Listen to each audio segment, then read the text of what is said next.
Salut, bienvenue dans cette nouvelle vidéo dans laquelle on va traiter du froid, comment vous pouvez aider votre corps à se débarrasser de la cellulite en, euh, en vous exposant au froid. Je vais essayer de vous expliquer pourquoi le froid de manière ponctuelle peut vous être très bénéfique pour votre santé en général et donc pour essayer d'éliminer votre cellulite. Ok, on y va tout de suite, c'est parti.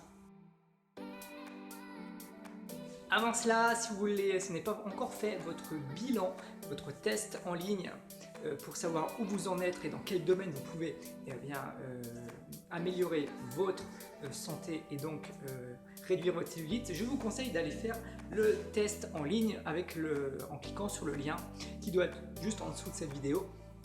Et vous aurez un questionnaire avec plusieurs questions, vous y répondez et derrière vous recevez un document qui va vous aider à mettre en place des actions pour entreprendre ces processus de réduction de votre cellulite.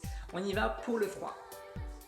Alors l'exposition au froid, c'est vrai qu'aujourd'hui on est de moins en moins exposé au froid finalement parce que comparé à il y a quelques centaines d'années, aujourd'hui on a le chauffage dans notre voiture, on a le chauffage dans notre maison. On se couvre, on a des habits, on a plein d'habits pour se couvrir dès qu'il fait froid quand on sort. Finalement, on n'est jamais exposé vraiment au froid. On est toujours dans un environnement plutôt tempéré. Et ça a des incidences finalement sur notre physiologie. Ça a des incidences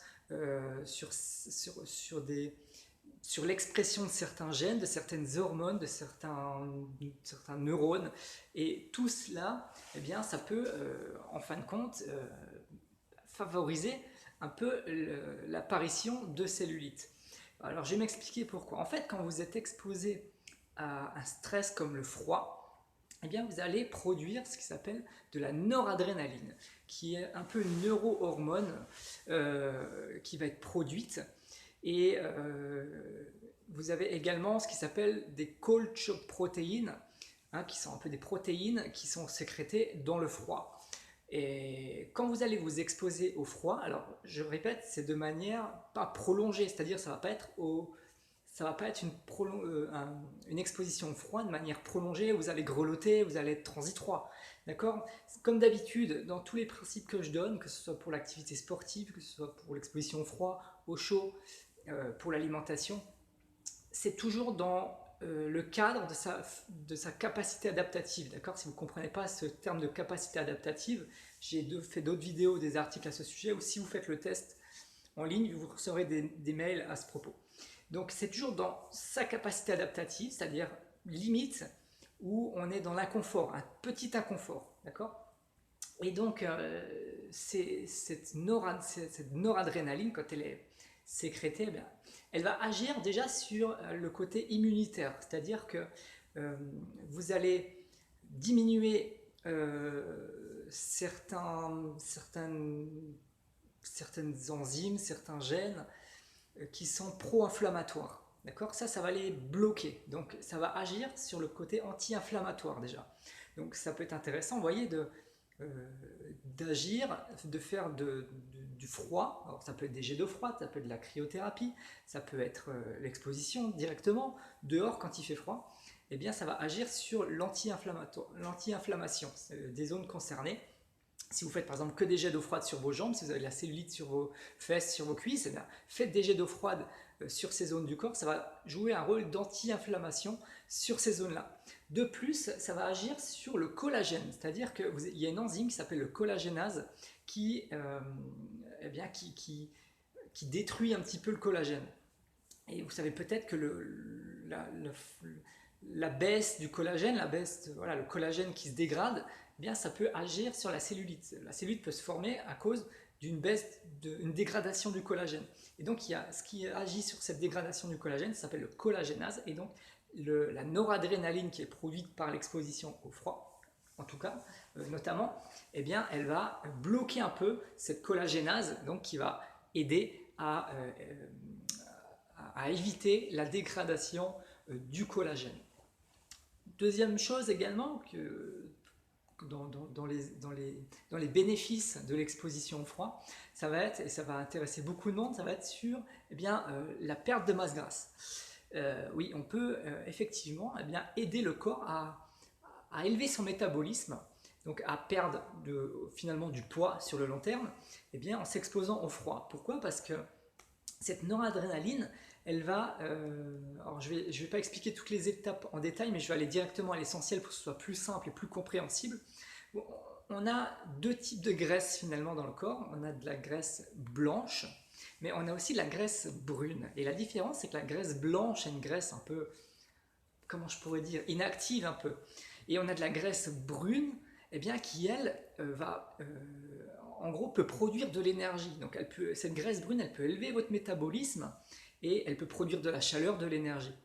Donc c'est intéressant d'avoir plus de graisse brune que de graisse blanche. Sauf que on s'aperçoit qu'à l'âge adulte, eh bien, on perd énormément de graisse brune, on n'a quasiment plus de graisse brune, et plutôt la graisse blanche, donc, qui est de la graisse de stockage finalement. Et on s'est aperçu que à la naissance, eh bien, les bébés avaient pas mal de graisse brune. Vous savez, les bébés, ils sont des vrais bouillottes. Hein. C'est sûr, ils naissent, ils ont besoin d'avoir chaud et ils ont beaucoup de graisse brune. Et à l'âge adulte, on la perd. On la perd simplement parce qu'on s'expose de moins en moins au froid. Vous avez déjà vu des enfants qui courent dehors des fois en plein hiver, ils pourraient être même presque en t-shirt et ils n'ont pas froid. Parce que en étant enfant, on a encore de la graisse brune. Et on la perd au fur et à mesure du temps parce que voilà, on est de plus en plus dans du confort. On est dans du confort, comme je l'ai dit au début de cette vidéo, par le chauffage qu'on a dans sa maison, au travail, dans sa voiture et les couches de vêtements qu'on se met dès qu'il fait froid. Donc on perd cette graisse brune. Et on s'est aperçu que les gens qui n'avaient pas de problème de surpoids avaient en général plus de graisse brune que de graisse blanche. Donc si vous travaillez par exemple dehors et régulièrement, peut-être que vous avez plus de graisse brune que d'autres personnes.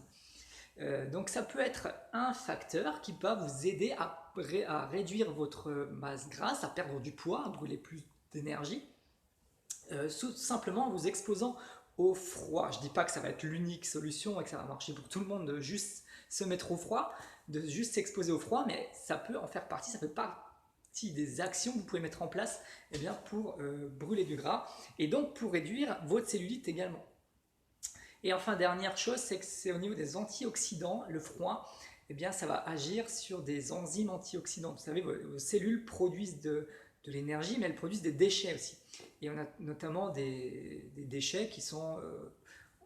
vous avez déjà entendu ce mot-là, je pense, des radicaux libres.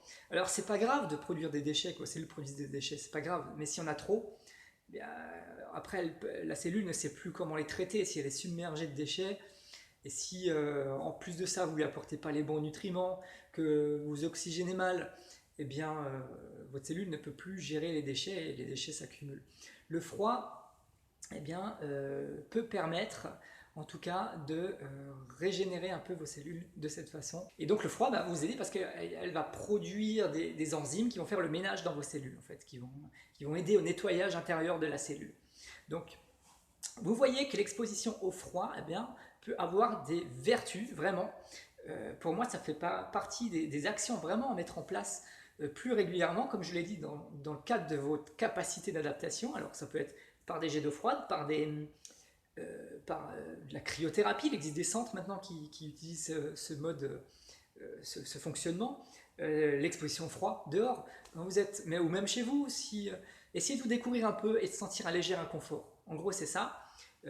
Et puis dès que vous commencez un peu à avoir froid, vraiment froid, vous recouvrez. Et puis voilà, et là vous êtes exposé un petit peu au froid. Alors moi dans mon programme Goodbye Cellulite, le programme complet où je vous expose toutes les solutions, toutes les actions à mettre en place dans tous les domaines pour réduire votre cellulite, eh bien j'ai un protocole qui concerne le froid. Et vous avez un protocole que vous pouvez suivre qui est intéressant à suivre, qui n'est pas difficile à mettre en place, vraiment pas. Donc voilà, donc je vous encourage vivement à vous exposer au froid sans être frigorifié, sans dépasser votre capacité d'adaptation. Et puis vous m'en direz des nouvelles.